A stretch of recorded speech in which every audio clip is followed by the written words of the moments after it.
What's going on, everybody? My name is Matt, and welcome back to Crypto Kings. In today's video, we're going to talk about exactly what Shiba Inu is doing right now. I know so many people have been asking me about this, and I really feel like it's worth mentioning. So if you guys are new, make sure to drop a like, subscribe, and let's get right into it. So the number one question that I've been getting on my live streams and whatnot is, Matt, when should I buy SHIB? Should I buy SHIB right now?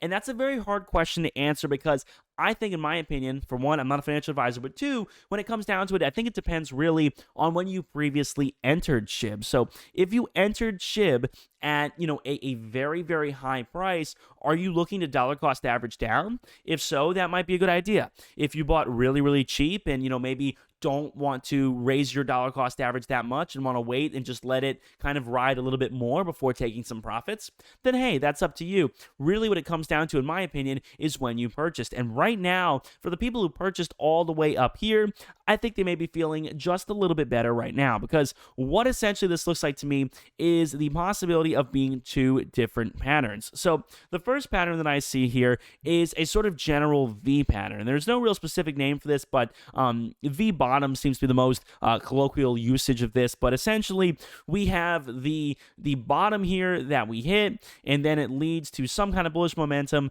a little bit of pullback, and you guys see here a little bit of pullback, same kind of thing, and then more bullish momentum. So, you could watch this again, same thing here. We have a V, we have a little bit of a pullback, and then a bullish move. And this is something that I see being very, very possible. But when it comes down to it, it is also perhaps possible that we could be seeing something similar, but not exactly the same. And that is a cup and handle pattern, which you guys can see here, of course, is very similar. It has kind of the same idea, only it's a little bit more rounded here at the bottom. So we have the rounding, we have the handle, and then the explosion. I've been using cup and handle so much recently because I'm seeing a ton of them. A few days ago, we saw, what looked to be, again, an inverted cup and handle where we have it upside down, and oh my goodness, bear market mode, fear, FUD, whatnot.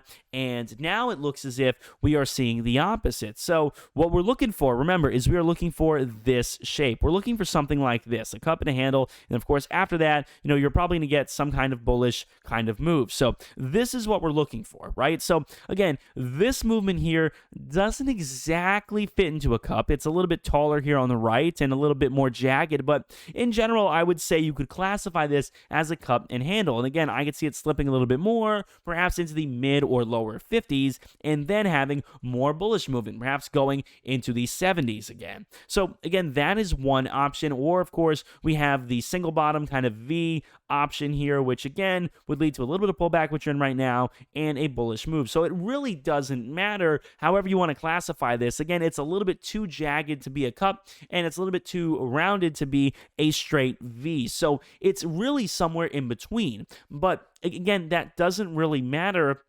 because to me, I definitely see this being something that looks bullish. And regardless of charting patterns and whatnot, I think on a basic, like, human psychological level, like, when you look at this, you can see very, very clearly that we, in multiple instances here, again, challenged this potential low here right at around 43. We challenged it. We passed the test twice. We stayed above it. Same thing. We headed down a little bit, bounced off 45, bounced off 46, bounced off around 49.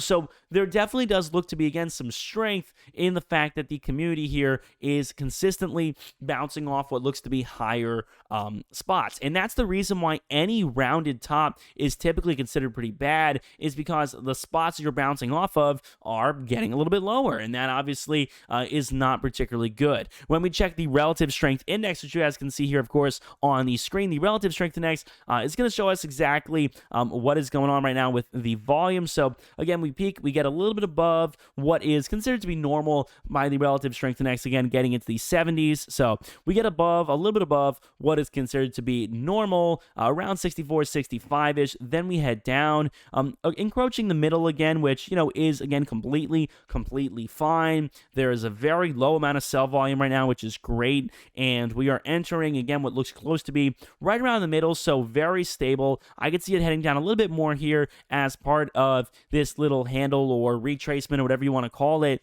we really can see what looks to be a downward slide and then the potential for what, in my opinion, could be another bullish move. So what would be the smartest thing to do in this instance? Again, not a financial advisor, but, in this particular instance, if I was looking to find an entry spot, I would definitely just set a limit buy order at, maybe 52, 53, something like that, 54 maybe, and go to bed.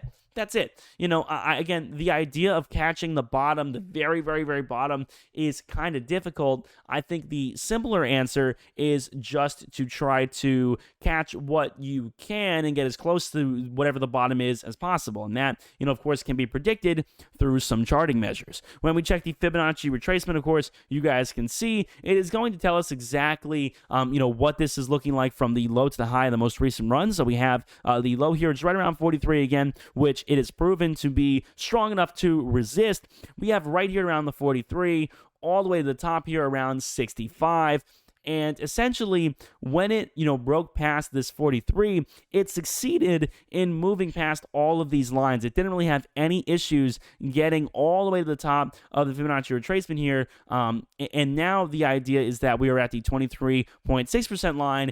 And the question is, will it or will it not be able to sustain itself? And it looks like it's not going to win. It looks as if it is not going to, sort of consolidate over the 23.6% line, which is expected. That is fine, because what it comes down to is that we are able to have a little bit of pullback after this kind of swoop here. We have a little bit of pullback. That is fine, because again, we've made the cup in this instance. We have created this. Now we have to wait for the handle, which of course could lead to a bullish move. That is just based off of a previous trading pattern. If you wanted to say same thing, we have a V outline and we want to wait for, the pullback after the V and then, the surge, you could say the exact same thing. So in both situations, it is looking a little bit bullish. And this is the first time here in a few days, I don't really see a very bearish scenario. The only bearish scenario I could see is if we fall like all the way below the 78.6% line, we keep falling through and perhaps, retest this 43 line. That would be absolutely awful. But